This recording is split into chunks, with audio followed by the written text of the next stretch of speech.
Olá! Hoje a gente vai fazer um mergulho em duas moléculas que são, literalmente, a base de tudo.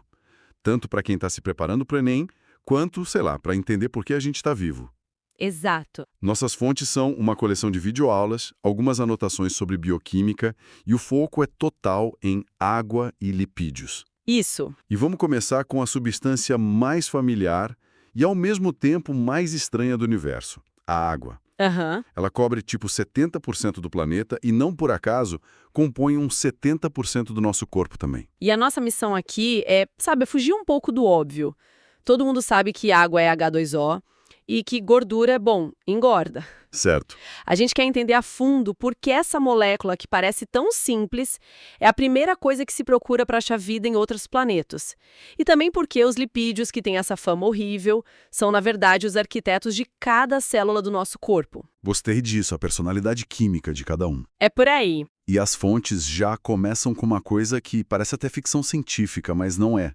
Quando a NASA aponta um telescópio para uma lua de Júpiter, a primeira pergunta é: tem água lá? Sempre. É tipo passaporte para a vida. Por que essa fixação toda com a água? Olha, a resposta tá toda na estrutura dela. Parece simples, mas é assim, genial.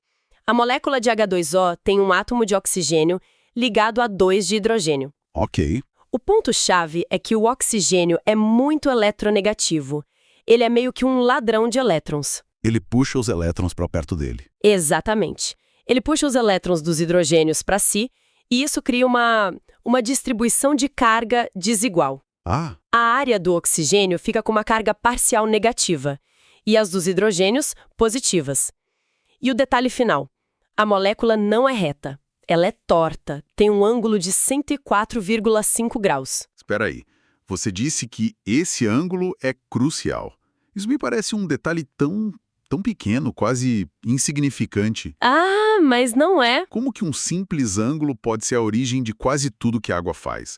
Desde, sei lá, criar a tensão superficial até regular o clima do planeta. Parece um pouco de exagero, né? Não é exagero nenhum. É o segredo do show todo.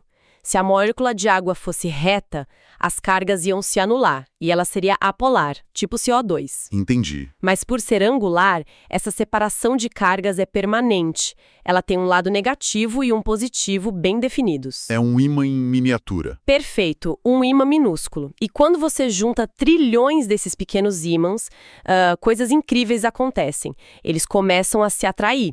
O lado positivo de uma molécula gruda no negativo da outra. E essa atração é a famosa ligação de hidrogênio. Isso. Ah, então é daí que vem a tal da coesão. Exatamente.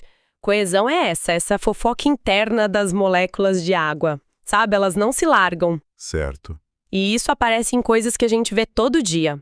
A tensão superficial, por exemplo. Sim. Na superfície de um copo d'água, as moléculas de cima não tem ninguém acima delas, né? Então elas se agarram com mais força ainda nas que estão do lado embaixo. Criando uma película. Isso, uma espécie de película elástica.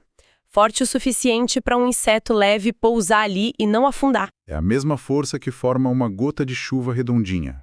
A mesmíssima. E isso me lembra de outra coisa das fontes, a adesão, que seria a água dando a mão para outras superfícies, certo? Desde que essas superfícies também sejam polares. Perfeito. Coesão é água com água. Adesão é água com outras coisas. E o melhor exemplo disso é a capilaridade. Nas plantas. Sim. Pensa numa árvore gigante, uma sequoia. Como que a água sobe centenas de metros contra a gravidade?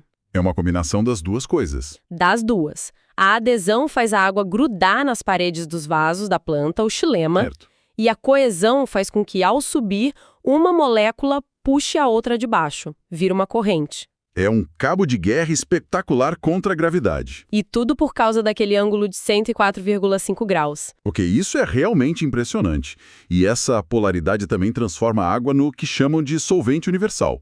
Ela dissolve tudo que também é polar. O exemplo do sal de cozinha, o NaCl, é ótimo para isso.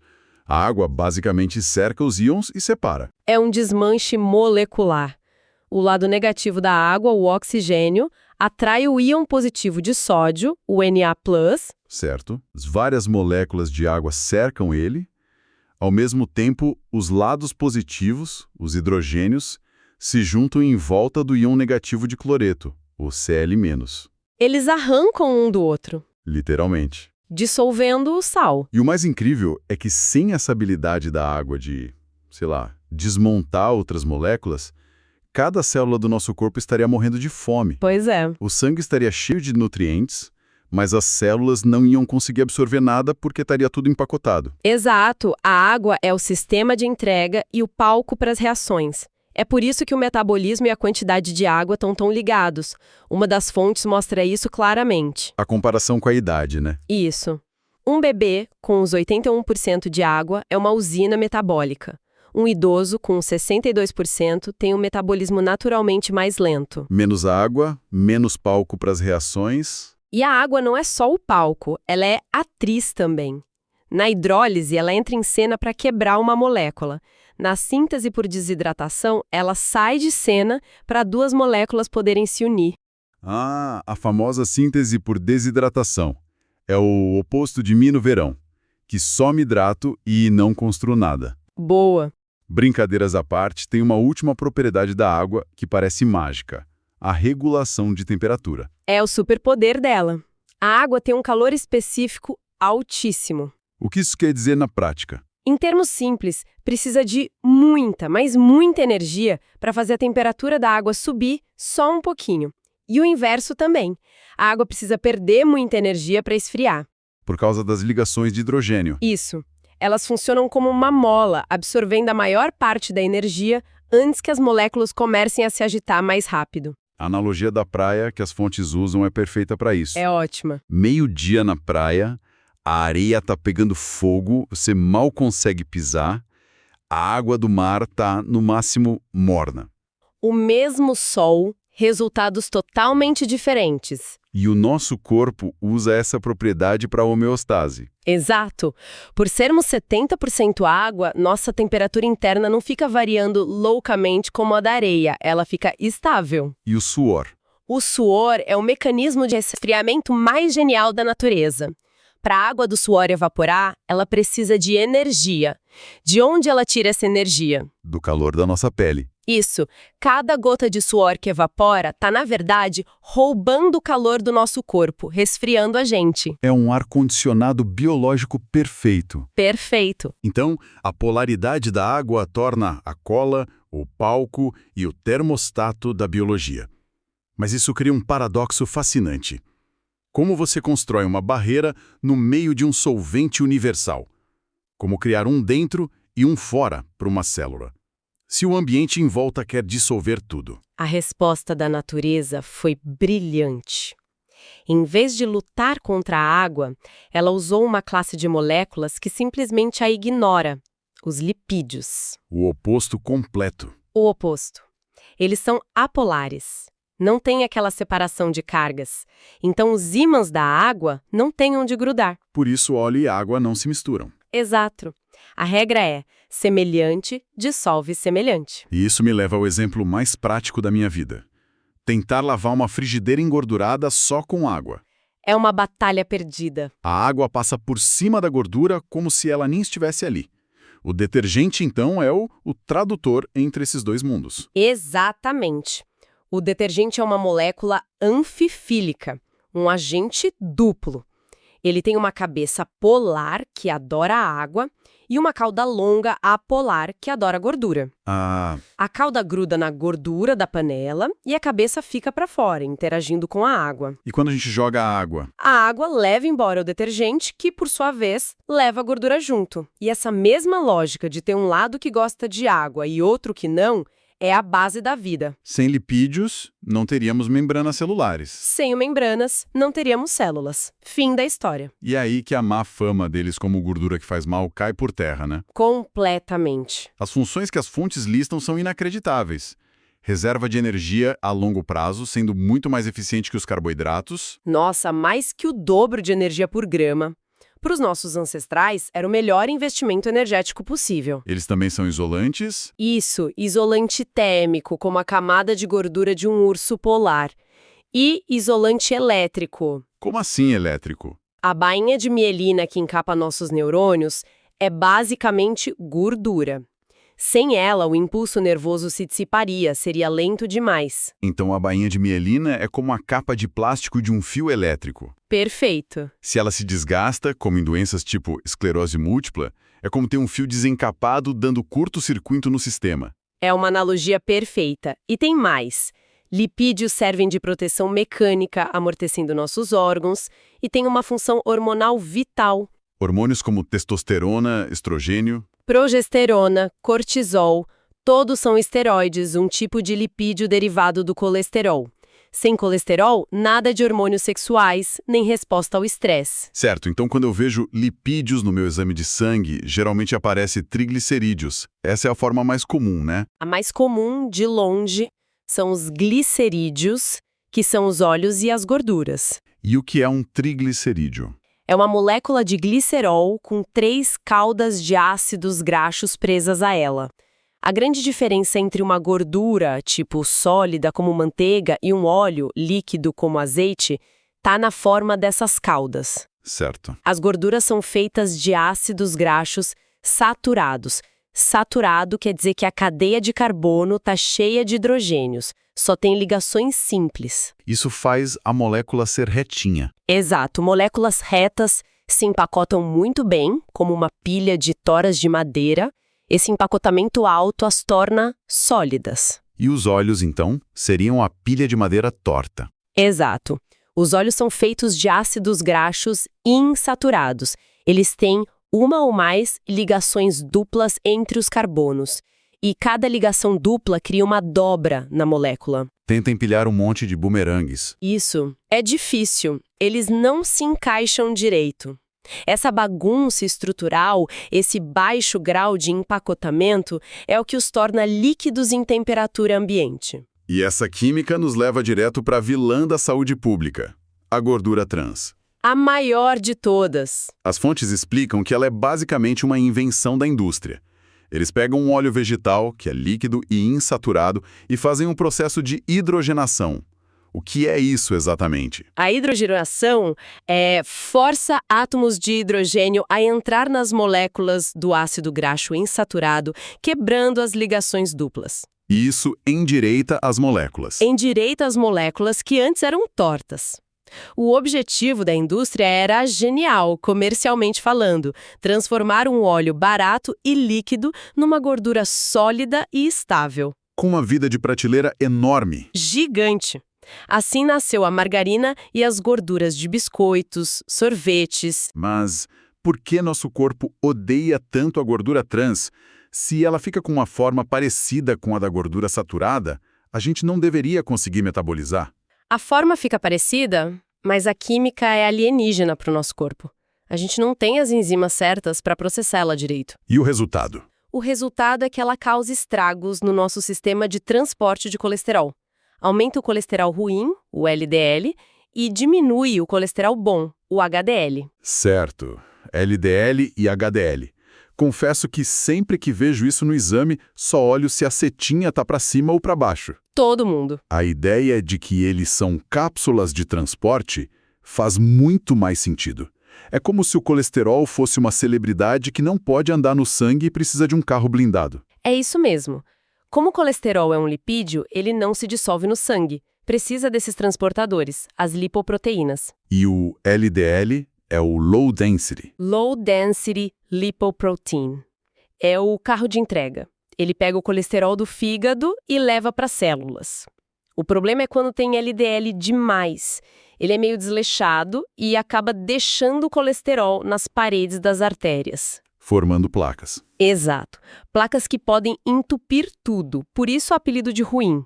E o HDL, High Density Lipoprotein, seria o serviço de limpeza, então? Perfeito. O HDL é o gari. Ele passa pelas artérias, recolhe o excesso de colesterol que o LDL deixou para trás e leva de volta para o fígado. Para ser reciclado ou eliminado. Isso, por isso ele é o colesterol bom. Ele faz a faxina do sistema. E é fácil pensar que lipídios são só gordura e colesterol, mas as fontes mostram que essa família é enorme. Temos desde as ceras que impermeabilizam as penas de um pato, até os pigmentos que dão a cor laranja para a cenoura, os carotenoides, certo? Exatamente. Temos os fosfolipídios, que são os tijolos de todas as membranas, com aquela cabeça polar e caudas apolares. Certo. Os cerídeos, as ceras, que são super hidrofóbicas, protegendo folhas e penas da água. E os carotenoides, como o beta-caroteno, que além de pigmento é precursor da vitamina A, que é fundamental para a visão. É uma família muito versátil. Então, no fim das contas, a gente tem uma dança incrível. A água, com a polaridade dela, é a anfitriã da festa da vida, o ambiente onde tudo acontece. Sim. E os lipídios, justamente por odiarem água, são os seguranças que criam as áreas VIPs, as células, onde a festa pode acontecer de forma organizada. É a dualidade perfeita. A insolubilidade dos lipídios na água não é uma falha, é a característica que permite a compartimentalização. A fronteira. Essa fronteira entre o dentro aquoso da célula e o fora também aquoso. Sem isso, a vida complexa organizada seria impossível. Essa relação de oposição e, ao mesmo tempo, de total interdependência é o fundamento da bioquímica. Vamos investigar duas coisas cruciais. Primeiro, o sistema de energia que mantém as luzes acesas, os glicídios, e depois os operários, as máquinas e os construtores que executam todas as tarefas, as proteínas. A ideia é entender a lógica por trás de como essa cidade é construída e energizada. Exato. E essa analogia da cidade é perfeita, porque nos força a pensar em função, não só em nomes. Glicídios, ou carboidratos, são a nossa usina de força, a fonte de energia rápida. Mas também são os tijolos e as vigas de muitas estruturas. Já as proteínas, elas são os trabalhadores especializados, são os engenheiros, os mensageiros, a equipe de defesa. E o ponto mais fascinante, que a gente vai explorar a fundo, é como a forma específica de cada ferramenta determina exatamente o que ela pode fazer. É a chave para não precisar decorar, e sim entender a bioquímica. Certo, então vamos começar pelo sistema de energia, os carboidratos. O nome já entrega um pouco, né? Hidratos de carbono. Carbono ligado a moléculas de água. Mas o que me surpreendeu no material foi a versatilidade. Quando a gente pensa em carboidrato, a gente pensa logo em pão, em massa, mas é muito mais. Muito mais. O mais incrível de uma molécula como a glicose, que é o carboidrato mais famoso, é justamente essa versatilidade. Pense nela como se fosse uma peça de Lego universal. Sozinha, ela é energia pura e imediata para as nossas células. Agora, junte duas moléculas de glicose e você tem a maltose, que é o açúcar da cerveja. Mas o mais impressionante é, junte milhares dessas peças de glicose de um jeito e você cria o amido, a energia que está estocada numa batata. Agora, junte as mesmas milhares de peças, mas de outro jeito, com um encaixe um pouquinho diferente, e você cria a celulose, a estrutura que dá rigidez para uma árvore. Peraí, isso é fascinante. Quer dizer que a mesma molécula que a gente usa para ter energia numa corrida é o que dá sustentação para uma sequoia de 100 metros de altura? A diferença é só o jeito de encaixar as peças? Exatamente essa é a genialidade da coisa. A mesma peça, com montagens diferentes, cria coisas com funções totalmente distintas. Uma serve como um armazém de energia fácil de desmontar, esse é o amido, e a outra forma uma estrutura super resistente, tipo uma parede de tijolos, que é a celulose.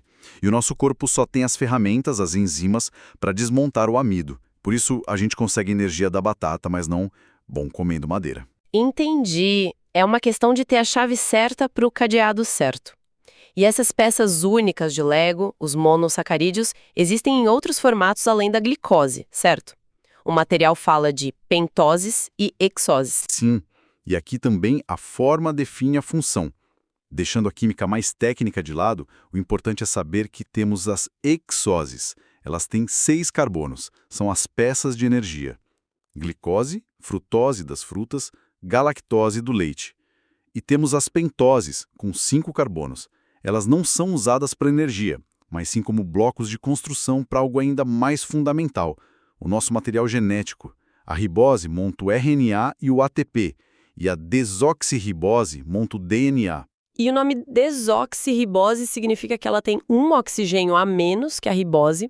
Parece um detalhe pequeno, mas o material dá a entender que é uma mudança crucial. É uma das mudanças mais importantes da história da vida na Terra.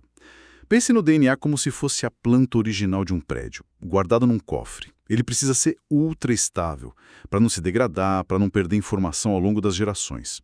Tirar aquele único átomo de oxigênio torna a molécula quimicamente muito menos reativa, muito mais estável. É como laminar o documento mais importante que existe. O RNA, por outro lado, é tipo uma cópia de trabalho, uma mensagem que precisa ser lida e depois descartada. Ele ser mais instável, na verdade, é uma vantagem para o controle da célula. Faz todo sentido. Então, já vimos as peças sozinhas.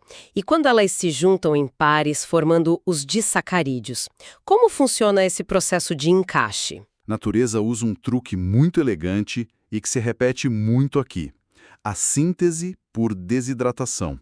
Para unir duas moléculas, como a glicose e a frutose, para formar a sacarose, a célula ela arranca um hidrogênio de uma e um grupo hidroxila, o OH, da outra. Juntos, eles formam uma molécula de água, H2O, que sai da reação. E onde eles estavam ligados, agora se forma uma ponte, a tal da ligação glicosídica. Isso. Basicamente, para construir algo maior, a célula remove água. Isso é um padrão na biologia, então. O corpo usa essa mesma estratégia para construir coisas maiores? Exatamente. É um princípio fundamental. E o processo inverso, a hidrólise, também é. Quando a gente come açúcar, o sistema digestivo precisa quebrar a sacarose de volta em glicose e frutose para poder absorver. E como ele faz isso? Adicionando uma molécula de água de volta. Essa água quebra a ligação. Hidro, de água, lise, de quebra. Construir, tirar água, quebrar, adiciona água. Brilhante de tão simples. Isso explica a questão da lactose. O açúcar do leite, que é glicose mais galactose. Quem é intolerante, na verdade, não tem a tesoura enzimática para fazer essa hidrólise para quebrar a lactose, certo? Perfeito. A enzima se chama lactase. E o interessante é que, originalmente, todos os mamíferos, incluindo os humanos, paravam de produzir lactase depois do desmame. A capacidade de continuar digerindo leite na vida adulta é uma mutação genética relativamente recente. Ela surgiu em populações que domesticaram gado e passaram a consumir laticínios. É um exemplo claro de evolução acontecendo em tempo real na nossa própria espécie. Uau! Ok, então já passamos pelas peças unitárias, pelos pares. Agora vamos para os gigantes que você mencionou antes, os polissacarídeos. É quando a gente joga a caixa inteira de Legos na mesa. Isso mesmo. E eles se organizam em duas grandes categorias, como a gente já adiantou. Os de reserva de energia e os estruturais. Do lado da energia, temos o amido nas plantas e o glicogênio nos animais. O glicogênio é a nossa reserva de energia rápida. Fica estocada principalmente no fígado e nos músculos. É por isso que maratonistas fazem o carregamento de carboidratos antes de uma prova, para encher esses estoques de glicogênio. Exatamente. O glicogênio é o tanque de reserva do corpo. Durante um exercício intenso, seus músculos estão queimando glicose loucamente. O fígado começa a quebrar o glicogênio para liberar mais glicose no sangue e manter o fornecimento de energia. Quando esse estoque acaba, quem já correu uma maratona sabe como é a sensação de bater no muro. O corpo fica sem combustível rápido e precisa recorrer à gordura, que é um processo muito mais lento. É uma sensação horrível. Isso conecta totalmente o conceito com a experiência real, fantástico. Então, se os carboidratos são nosso sistema de energia e alguns materiais de construção, quem de fato usa essa energia para construir e executar as tarefas na nossa cidade corporal? Aí que entram as proteínas, imagino. Exatamente. Se os carboidratos são a energia, as proteínas são a mão de obra. São as moléculas que fazem, praticamente tudo. Elas são o composto orgânico mais abundante no nosso corpo por um motivo. A conexão é direta. O DNA no núcleo da célula é o livro de receitas. E cada receita ensina a fazer uma proteína específica. A cor do seu olho, a textura do seu cabelo, sua capacidade de digerir lactose, tudo isso é definido pelas proteínas que seu corpo produz. E qual é a peça de Lego das proteínas? O material diz que são os aminoácidos. Isso. Existem 20 tipos de aminoácidos. que funcionam como um alfabeto de 20 letras. Com essas 20 letras, você pode escrever uma variedade quase infinita de palavras, que são as proteínas. Cada aminoácido tem uma estrutura comum, mas o que os diferencia é uma parte chamada grupo R, ou radical. É esse grupo que dá a cada letra sua propriedade única. Umas odeiam água, outras são ácidas, outras básicas. É essa variedade que permite que as proteínas se dobrem em formas tão complexas. E de onde vêm essas 20 letras? A gente fabrica todas elas? Não, e esse é um ponto crucial da nossa nutrição. O nosso corpo consegue fabricar cerca de metade deles, os chamados aminoácidos não essenciais. Mas os outros, os aminoácidos essenciais, a gente não tem a maquinária para produzir. Temos que obter obrigatoriamente pela alimentação. E aqui entra um exemplo que eu achei incrível em uma das fontes. A combinação de arroz com feijão. É um exemplo perfeito de sabedoria nutricional popular. O arroz é pobre num aminoácido essencial chamado lisina, mas é rico em metionina. O feijão é exatamente o oposto, rico em lisina e pobre em metionina. Separados, eles são fonte de proteína incompletas, mas quando você come os dois juntos, um complementa a deficiência do outro e o prato fornece todos os aminoácidos essenciais que a gente precisa. É a combinação perfeita. Incrível! E para formar a palavra proteína, como essas letras se conectam, é o mesmo truque de antes. O mesmo. A união entre dois aminoácidos, chamada de ligação peptídica, é mais uma reação de síntese por desidratação. O corpo tira uma molécula de água para formar a ligação. Uma longa cadeia de aminoácidos ligados assim é chamada de polipeptídeo. É essa corrente que depois vai se dobrar para formar a proteína funcional. E as funções dessas proteínas são absurdamente variadas. Não é só uma coisa. São dezenas de profissões diferentes dentro da célula. Sim. Vamos ver algumas das principais profissões da nossa cidade. Temos as proteínas estruturais, como o colágeno. Ele é o aço das nossas construções, dando resistência para a pele, para os ossos. E a queratina, que forma cabelo, unhas. Temos as enzimas, que são os operários ultra-eficientes das fábricas, acelerando as reações químicas milhões de vezes. Quase toda enzima é uma proteína. Temos a equipe de defesa, os anticorpos, que são como a polícia da cidade, identificando e neutralizando invasores. E a equipe de transporte, com a famosa hemoglobina que funciona como um caminhão de entrega de oxigênio para todas as células. E tem também os hormônios, como a insulina, que agem como mensageiros, e a função energética que o material aponta ser o último recurso. Exato. Usar a proteína como energia é um ato de desespero do corpo. É como queimar os móveis da casa para se aquecer. Acontece em casos de inanição, quando os estoques de carboidratos e gorduras já acabaram. Mas o ponto que une todas essas funções, e este é o conceito mais importante sobre proteínas, é que a função depende 100% da forma tridimensional da molécula. Certo, aqui a forma é tudo. É como uma chave, que só funciona se tiver o formato exato para entrar na fechadura. Perfeito. E essa forma final é alcançada em etapas. Pense na proteína como um colar de contas. Cada conta é um aminoácido. A sequência exata das contas, ditada pelo DNA, é a estrutura primária. Agora imagine que esse colar começa a se enrolar em espirais, como um fio de telefone antigo. Esse é o primeiro nível, a estrutura secundária. Depois, esse fio todo se dobra e se amassa de um jeito super específico, formando uma escultura tridimensional.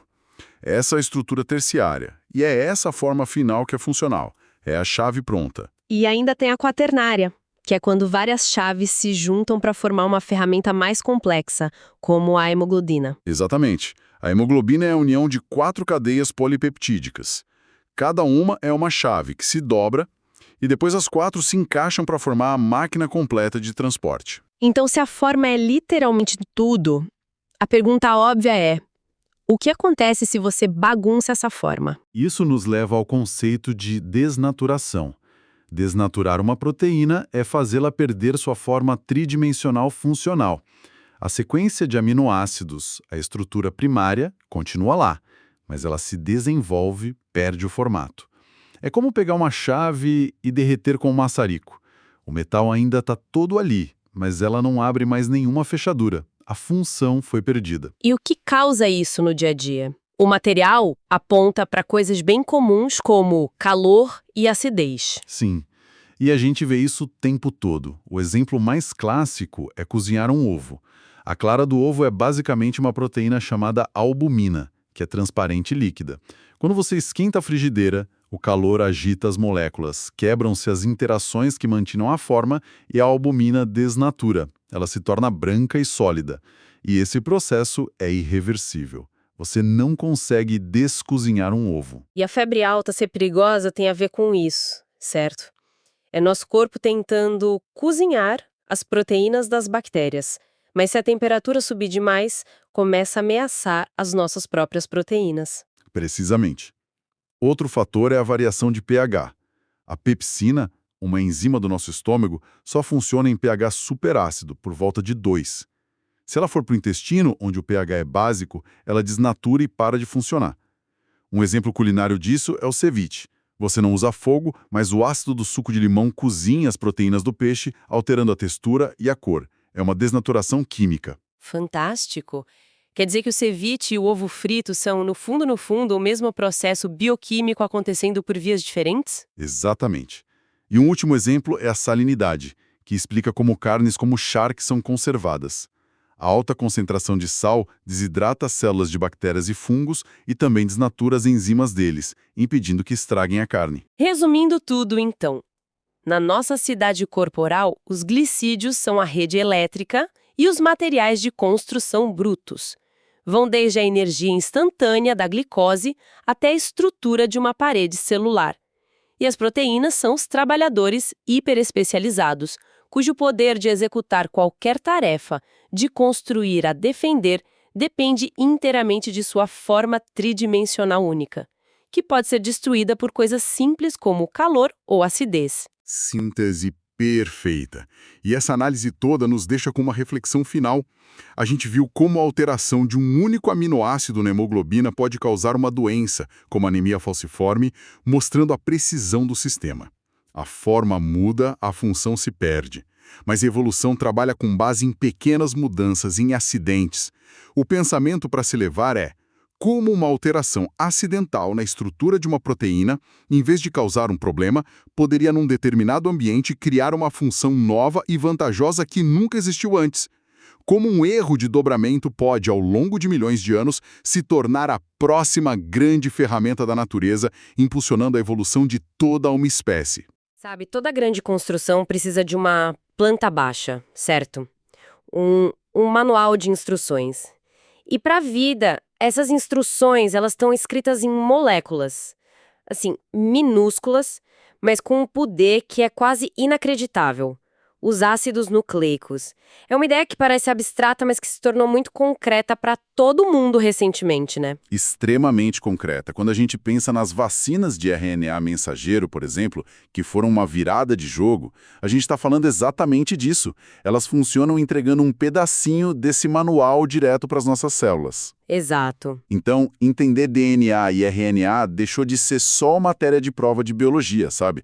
Passou a ser parte do nosso vocabulário de saúde, de tecnologia. É tipo aprender o idioma fundamental da vida. E essa é a nossa missão hoje, a partir dos materiais que a gente analisou. Vamos desvendar a estrutura e a função dos ácidos nucleicos. A ideia é organizar tudo de um jeito que faça sentido, sabe? Conectar os pontos e focar no que é essencial para quem está se preparando para provas como o Enem. Queremos transformar esse tema, que pode parecer intimidador, em algo lógico e, eu espero, fascinante. Certo, então para começar a organizar as ideias, vamos pelo princípio. O nome, ácidos nucleicos. A parte do ácido me parece mais química e nucleico soa como núcleo. É por aí mesmo? É exatamente por aí. O nome é quase uma biografia da molécula. Ácidos vem do grupo fosfato, que é um dos seus componentes. Em água, ele libera íons de hidrogênio, o que dá o caráter ácido para a molécula. Ah, tá. E nucleicos é porque, historicamente, eles foram achados pela primeira vez lá dentro do núcleo das células. O nome pegou, né? Mesmo que hoje a gente saiba que eles estão em outros lugares também, tipo nas mitocôndrias. Entendi. E se essas são as moléculas grandes, elas devem ser feitas de peças menores, que nem um muro feito de tijolos. Essa unidade básica é o nucleotídeo, né? Eu lembro de ter lido nos materiais que são 3 partes. Uma é o fosfato, que a gente já falou, a outra é um açúcar. Mas qual era a terceira parte, aquela que de fato carrega a informação? Exato, a memória está ótima. O terceiro componente é a base nitrogenada, e é nela que a informação genética está codificada, nas famosas letras A, C, G, T e U.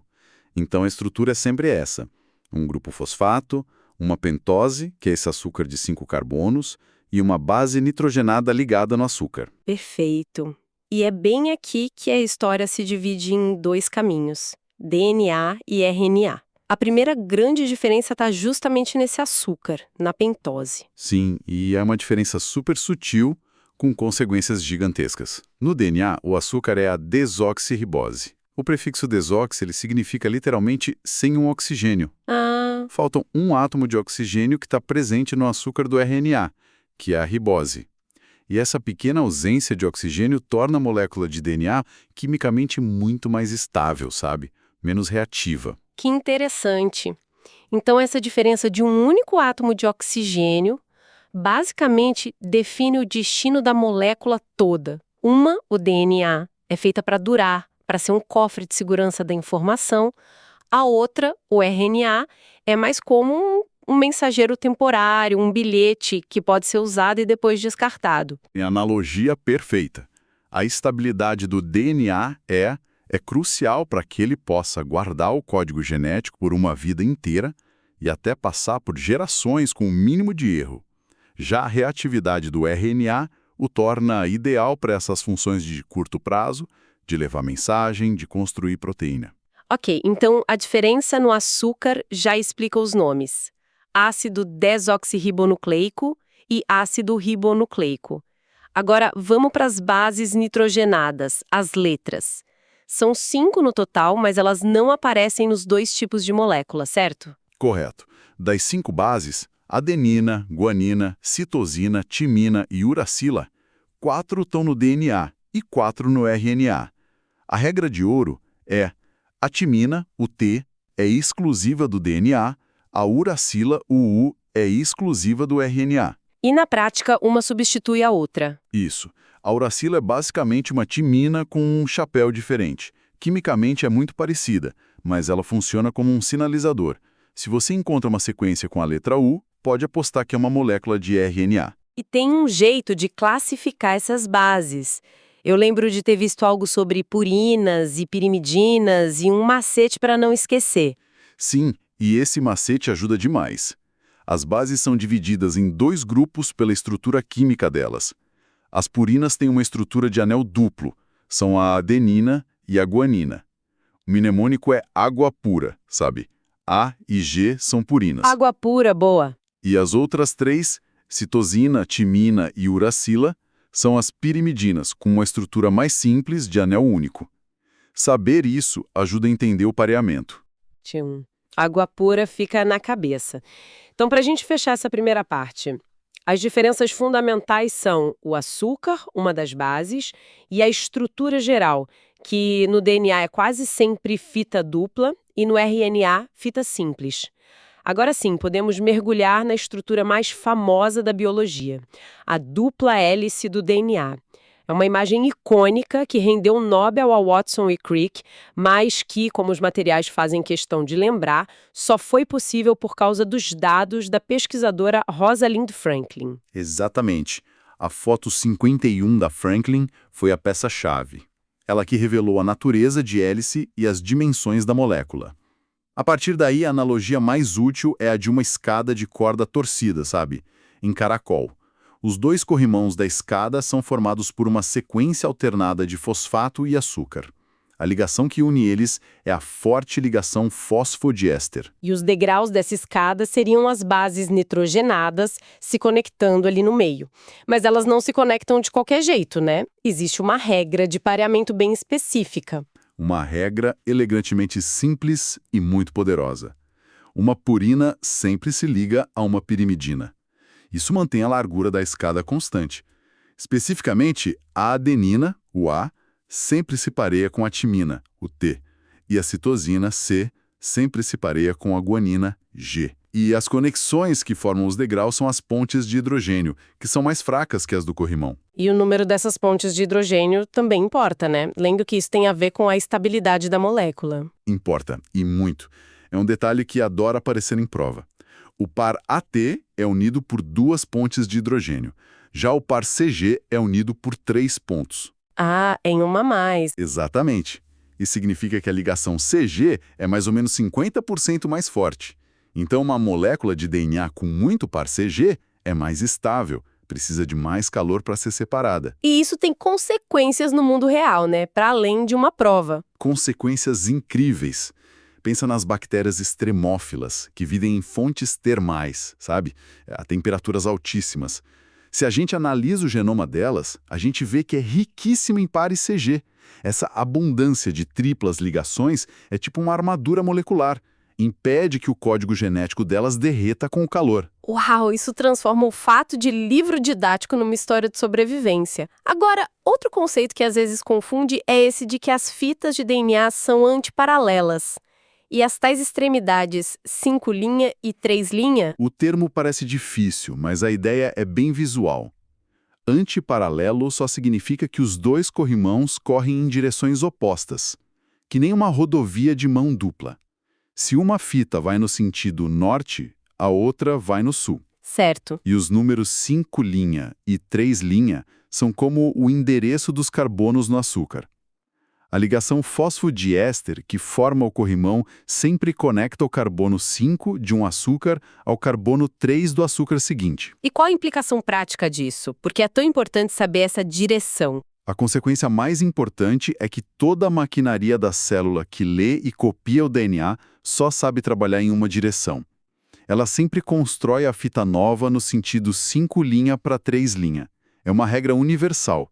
Tem até uma tirinha famosa da Mafalda, em que ela conclui que o sentido da vida é na direção 5', 3'. Eu adoro essa. E, como uma consequência matemática de tudo isso, a gente tem a relação de Chargaff, que é quase uma fórmula para resolver quebra-cabeças de DNA. Exato. Erwin Chargaff descobriu que em qualquer DNA, a quantidade de adenina era sempre igual à de timina, e a de guanina era sempre igual à de citosina. A dupla hélice explicou o porquê disso. Então, se uma questão de prova te diz que um DNA tem, sei lá, 30% de guanina, obrigatoriamente ele vai ter 30% de citosina, porque elas formam um par. Juntas já deu 60%. Os outros 40% que sobram têm que ser divididos igualmente entre adenina e timina. Então, 20% para cada uma. É uma lógica bem direta. Precisamente. É a beleza da complementariedade. Certo. Agora que a arquitetura do DNA está clara, vamos para a ação. O chamado dogma central da biologia, que descreve o fluxo da informação. DNA gera RNA, que gera proteína. Mas antes de tudo, a célula precisa garantir que essa informação possa ser passada adiante. O DNA tem que fazer cópias de si mesmo. Esse processo é a replicação do DNA. E ele é fundamental para o crescimento, para a reprodução. Antes de uma célula se dividir, ela tem que duplicar seu genoma. Assim, cada célula filha recebe uma cópia completa. E o processo é chamado de semiconservativo. Semiconservativo. Isso quer dizer que ele conserva metade da molécula original. Exatamente isso. A dupla hélice se abre e cada uma das fitas originais serve de molde para construir uma fita nova. No final, a gente tem 2 moléculas de DNA idênticas e cada uma delas tem uma fita velha, a original, e uma fita nova. É um mecanismo genial para garantir a fidelidade da cópia. E quem são os trabalhadores dessa obra? A célula deve ter enzimas especializadas para isso. Sim, é uma equipe de enzimas super eficiente. A primeira a entrar em cena é a helicase. Ela funciona que nem um zíper, desenrolando e abrindo a dupla hélice. Em seguida vem a estrela do show, a DNA polimerase. Ela é a construtora. Ah, ela que vai adicionando os tijolinhos novos. Isso, ela desliza pela fita molde e vai adicionando os nucleotídeos corretos. Mas como ela só constrói no sentido 5 para 3, uma fita é feita de forma contínua, mas a outra antiparalela tem que ser feita em pedaços. São os famosos fragmentos de Okazaki. Então, se uma fita é feita em fragmentos, alguma coisa precisa unir esses pedaços no final. É aí que entra a terceira enzima-chave, a DNA ligase. Ela é a cola molecular. Ela une os fragmentos de Okazaki para formar uma fita de DNA completa. Helicase abre, polimerase constrói, ligase une. Ok, o DNA conseguiu criar uma cópia de toda a biblioteca. Mas como a célula consulta uma única receita, um gene, sem levar a biblioteca inteira para a cozinha da célula? Imagino que seja aí que o RNA entra, né? É exatamente essa a função. O processo é a transcrição. A célula faz uma cópia temporária e portátil de um gene, na forma de RNA mensageiro. É que nem um bibliotecário que transcreve uma página de um livro raro para a receita poder ser levada para outro lugar sem riscar o original. E a enzima que faz isso? A enzima aqui é a RNA polimerase. Ela se liga no DNA, abre um trechinho e sintetiza uma fita de RNA complementar, sempre lembrando de usar uracila no lugar da timina. Mas essa primeira versão do RNA, principalmente em organismos como a gente, não está pronta para uso, né? Tem tipo um processo de edição, de limpeza. Correto. Um passo crucial chamado splicing. O RNA recém-transcrito, o pré-mRNA, tem duas coisas: os exons, que são as partes que de fato codificam a proteína, e os introns, que são sequências no meio que não codificam nada e precisam ser removidas. E quem faz essa remoção? Um complexo chamado spliceossomo.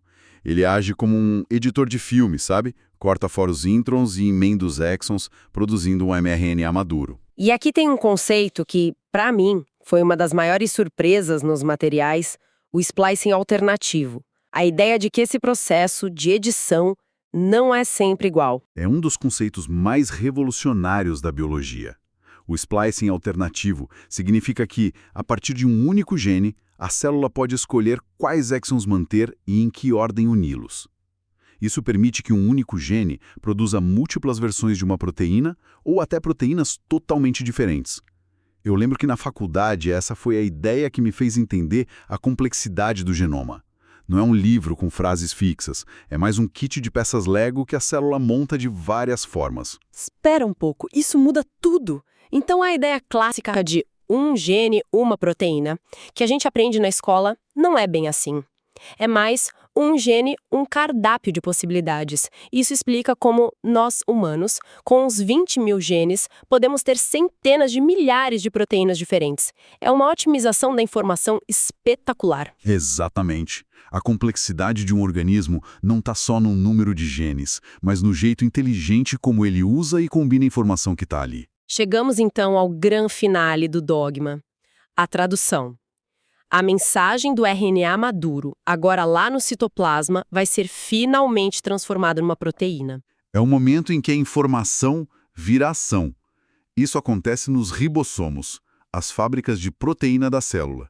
O ribossomo se acopla no mRNA e começa a ler a sequência dele em grupos de 3 bases. Cada trio é um códon.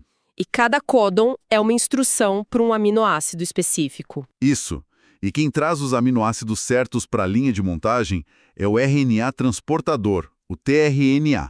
Cada tRNA tem um anticódon, que é uma trinca complementar ao códon do mRNA, e carrega na outra ponta o aminoácido correspondente. E é aqui que a gente volta para a história da vacina.